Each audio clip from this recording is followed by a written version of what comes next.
आज की इस वीडियो में मैं आपको एक ऐसी घटना के बारे में बताने जा रहा हूँ जिसे सुनने के बाद आपके रोंगटे खड़े हो जाएंगे। शाम का समय था, सूरज ढल चुका था और चारों दोस्त समीर, रिया, अंशु और प्रिया ने जंगल में एडवेंचर का प्लान बनाया। समीर लाल हुडी में टॉर्च लेकर सबसे आगे चल रहा था। रिया अपने कैमरे के साथ हर जगह तस्वीरें खींचने में व्यस्त थी। अंशु और प्रिया दोनों जंगल के माहौल से थोड़ा डरे हुए थे, लेकिन सबने खुद को नॉर्मल दिखाने की कोशिश की।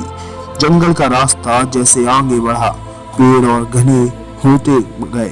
पत्तों की सरसराहट और हल्की ठंडी हवा के साथ माहौल भरी और डरावना लगने लगा। कुछ दूर चलने के बाद उन्हें एक पुरानी फूटी टूटी झोपड़ी दिखाई दी। झोपड़ी के पास जमीन पर खून के सने हुए हाथों के निशान थे। ये खून कैसे आया होगा? रिया ने फुसफुसाते हुए पूछा। शायद किसी जानवर का होगा। समीर ने उन्हें सांत्वना देने की कोशिश की, लेकिन उसके चेहरे पर भी डर साफ झलक रहा था। रिया ने झोपड़ी की कुछ तस्वीरें खींचने के लिए कैमरा उठाया। उसने कैमरे का फ्लैश ऑन किया। झाड़ियों के पीछे से लाल चमकती हुई आंखें दिखाई दी। सब चौंक गए। ये क्या था? प्रिया ने कांपते हुए पूछा। उनकी सांसें थम गई। झाड़ियों के पीछे से एक परछाई जैसी आकृति धीरे धीरे बाहर आने लगी। वह आकृति धुएं से बनी हुई लग रही थी। उसकी आंखें गहरे लाल रंग की थीं और उसके लंबे नुकीले पंजे पेड़ों की शाखाओं को जैसे चीरते हुए बाहर निकल रहे थे।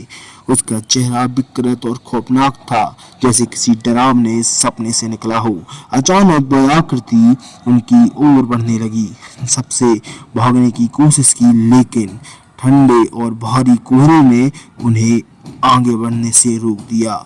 उनके कानों में हल्की रहस्यमयी फुसफुसाहट सुनाई दी, यहाँ से बाहर निकलो। लेकिन आवाज और तेज हो गई। ऐसा लग रहा था कि वह जीप जंगल का हिस्सा है और पेड़ उसकी मदद कर रहे थे। समीर ने अपनी टॉर्च की रोशनी उस जीप पर डालने की कोशिश की, लेकिन वह रोशनी में गायब हो गया।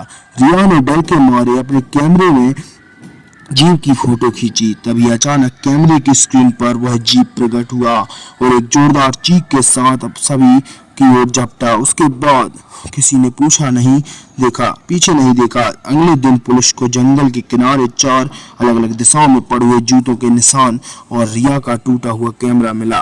कैमरे की आखिरी तस्वीर में वही भयानक आकृति नजर आ रही थी और उसके पीछे लाल आंखें जो अब भी जंगल में झांक रही थीं।